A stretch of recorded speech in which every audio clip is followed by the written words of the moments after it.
John would कहानी इसी आदमी से शुरू होती है जिसे कमांडर स्टोन ने बंदी बनाया हुआ है। जॉन वुड का जुर्म यह है कि उसने अपने सीनियर के ऑर्डर ना मानते हुए गांव के कुछ लोगों को आजाद कर दिया था। इसलिए कमांडर स्टोन ने उसकी वाइफ को भी बंदी बना लिया था ताकि जॉन उन गांव वालों का पता बता सके। कमांडर स्टोन जॉन से पूछता है कि तुमने गांव वालों को कहां भगा दिया है। जॉन कहता है कि मैंने तो उन्हें आजाद कर दिया था, आजाद होने के बाद मैं नहीं जानता वो कहां गए। यह सुनकर कमांडर स्टोन उसकी आंखों के सामने उसकी बीवी को गोली मार देता है। इसके बाद हमें 3 साल के बाद का समा दिखाया जाता है। जॉन की बीवी को मरे हुए पूरे 3 साल गुजर चुके हैं, लेकिन वो अब भी उसकी यादों में जिंदा थी। उसे एक एक पल याद था किस तरह कमांडर स्टोन ने उसकी बीवी को मारा। जॉन अब किसी जंगल में एक छोटा सा घर बनाकर रह रहा होता है। गाँव के लोगों को आजाद करना, कमांडर स्टोन का जॉन की बीवी को मारना, असल में ये सारा किस्सा है क्या। इसके बाद हमें फ्लैशबैक दिखाया जाता है जहाँ पर जॉन एक फौजी हुआ करता था। जॉन को गाँव वालों को मारने के मिशन पर भेजा गया होता है। असल में सरकार को शक ये था कि ये सभी गांव वाले किसी वायरस का शिकार हैं, मगर इसका कोई भी सबूत न होने पर जॉन ने छुप छुपा कर बहुत से लोगों को आजाद कर दिया था। बदकिस्मती से इन बातों का पता कमांडर स्टोन को लग जाता है, जिसकी वजह से जॉन पर गद्दारी का इल्जाम लगता है। जॉन को अपने पकड़े जाने पर जरा भी दुख न था और ना ही ये डर था कि उस पर बहुत बुरा टॉर्चर होगा, मगर उसने ये सोचा भी ना था कि कमांडर स्टोन उससे बदला लेने के लिए इस हद तक गिर जाएगा कि उसकी बीवी का ही कत्ल कर देगा। खैर, इसके बाद हमें दोबारा जंगल का सीन दिखाया जाता है जहां पर जॉन आग ताप रहा था कि उसे अचानक झाड़ियों से कोई आवाज आई। उसने जल्दी से अपनी कुल्हाड़ी उठाई और उस तरफ भागा, मगर वहां पर वो क्या देखता है कि एक लड़की है जो बहुत ज्यादा जख्मी है। जॉन जैसे ही उसके पास पहुंचता है तो वो बेहोश होकर गिर जाती है। जॉन उसे उठाकर अपनी झोंपड़ी में ले आता है। जब अगले दिन उस लड़की मारिया की आंख खुलती है तो वो बहुत ज्यादा घबरा जाती है जॉन को देखकर। जॉन उसे कहता है कि तुम वहां पर बेहोश हो गई थी, इसलिए मैं तुम्हें यहाँ पर उठाकर ले आया, मैं तुम्हें कुछ नहीं कहूंगा। यहाँ पर हमें पता चलता है कि मारिया अकलौती इंसान है जो इस जानलेवा वायरस से जिंदा बची है। ये जिंदा इसलिए बची क्योंकि इसकी रगों में दौड़ने वाला खून एंटीवायरस का काम करता है। मारिया को गोली लगने की वजह से काफी ज्यादा पेन हो रही थी। जॉन किसी तरह उसकी गोली निकालने की कोशिश करता है, मगर मारिया दर्द की वजह से बेहोश हो जाती है। जॉन जब वो बाहर निकालता है तो वो देखता है कि वो गोली की जगह एक ट्रैकिंग डिवाइस लगी हुई है जो कि सरकार ने उसे खोजने के लिए उसकी कमर में लगा दी थी। इसके बाद मारिया को जब होश आता है तो वो जॉन को अपनी सारी दर्द भरी कहानी सुनाती है। वो बताती है कि उसका खून एंटीवायरस का काम करता है, इसलिए सरकार उसके पीछे पड़ी हुई है। वो किसी तरह छुपती छुपाती यहाँ तक पहुँची है। अगर किसी तरह मेरा खून उनके हाथ लग गया तो फिर वो वायरस पर भी कंट्रोल कर लेंगे और फिर इंसानी जानें उनके कब्जा में आ जाएंगी। वो जहाँ चाहेंगे वायरस फैला देंगे, जहाँ चाहेंगे कंट्रोल कर लेंगे। ये सुनकर जॉन फैसला कर लेता है कि वो इसकी हिफाजत करेगा। अगले दिन कुछ फौजी मारिया को ढूंढते हुए वहाँ आ निकलते हैं। फौजी जॉन से पूछते हैं कि क्या तुमने किसी जख्मी लड़की को देखा है। जॉन कहता है कि नहीं, मैंने किसी लड़की को नहीं देखा। तो वो उसकी झोंपड़ी की तलाशी लेना शुरू कर देते हैं। तो ये देखकर जॉन पीछे से उन पर हमला कर देता है और 2 को मार देता है। तीसरा फौजी झोंपड़ी के अंदर पहुंच चुका था। जॉन भागता है कि मारिया को कोई नुकसान न पहुंचा दे,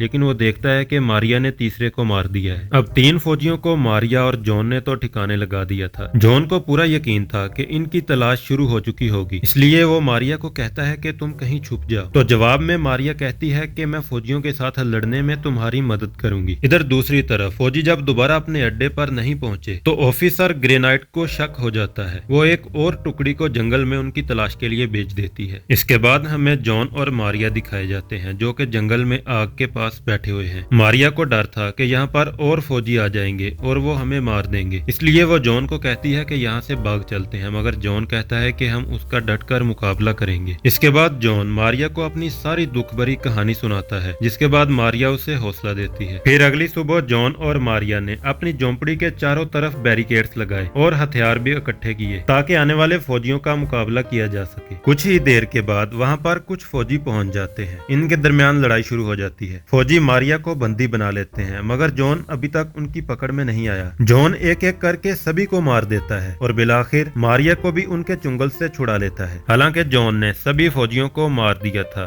मगर जॉन ये जानता था कि खतरा अभी टला नहीं है। कमांडर स्टोन और ग्रेनाइट फौज को लेकर मारिया को पकड़ने जरूर आएंगे। इस बात को लेकर मारिया काफी ज्यादा परेशान हो जाती है, मगर जॉन उसे अपने हथियार दिखाता है जो कि तादाद में काफी ज्यादा होते हैं और बहुत कीमती भी, जो कि उसने किसी ऐसे हमले के लिए ही जमा किए हुए थे। मारिया ये देखकर बहुत खुश हो जाती है और फिर वो अगले हमले की तैयारी करते हैं। अगली सुबह मारिया दरिया के किनारे बैठ जाती है ताकि फौज का ध्यान भटका सके। कुछ ही देर के बाद वहाँ पर फौज आ निकलती है। वो आकर मारिया को बंदी बना लेते हैं और कमांडर स्टोन को खबर देते हैं कि उन्होंने मारिया को पकड़ लिया है। यह सुनकर कमांडर स्टोन कहता है कि इसे जल्दी लेकर आओ, क्योंकि मारिया को सरकार को सौंपा जाना था। वो जैसे ही मारिया को लेकर जाने लगते हैं तो जॉन उन पर हमला कर देता है और सभी को मार देता है। मगर कमांडर स्टोन भी इस हमले के लिए पूरा तैयार था। जब उसे पता चलता है कि पहले फौजी मारे जा चुके हैं तो उसने फौज की एक और टुकड़ी भेज दी। मारिया और जॉन ने उनका डटकर मुकाबला किया और एक एक करके सभी को खत्म कर दिया। जब इस बात का पता कमांडर स्टोन को चलता है तो वो ग्रे नाइट से कहता है कि एक और टुकड़ी भेजी जाए। जैसे ही अगली टुकड़ी जॉन की झोंपड़ी के पास पहुंचती है तो उन्हें वहां पर एक खुफिया रास्ता नजर आता है जिसकी खबर वो कमांडर स्टोन को देते हैं। तो कमांडर स्टोन क्या करता है कि अपने कुछ फौजी उस सुरंग के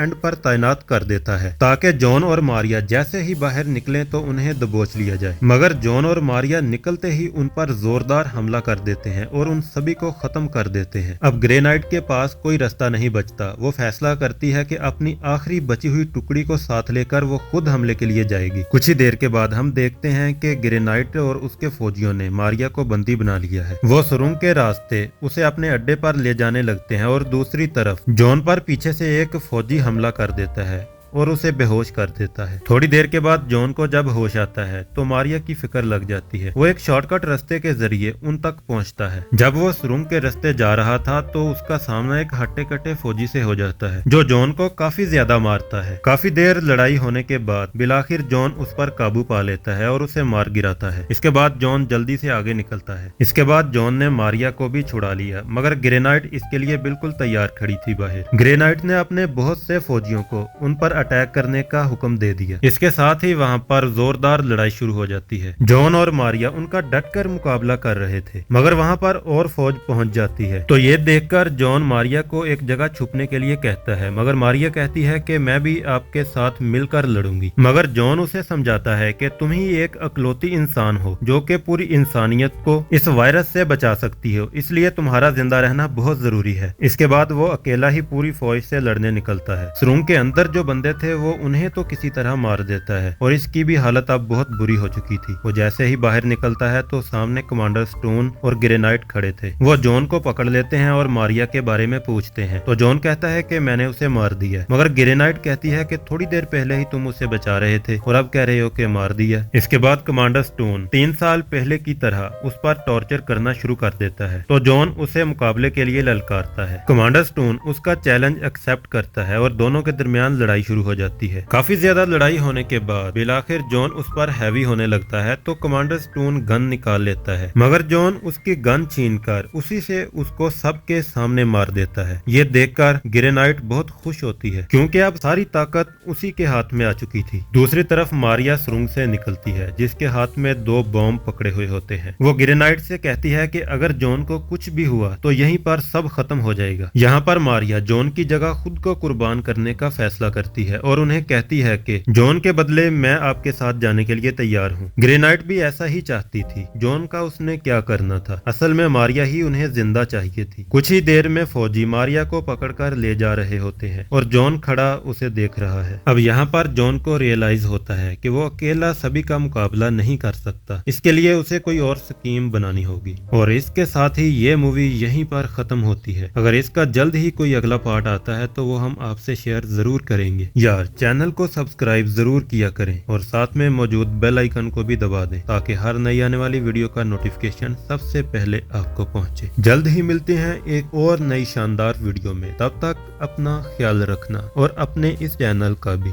गुड बाय।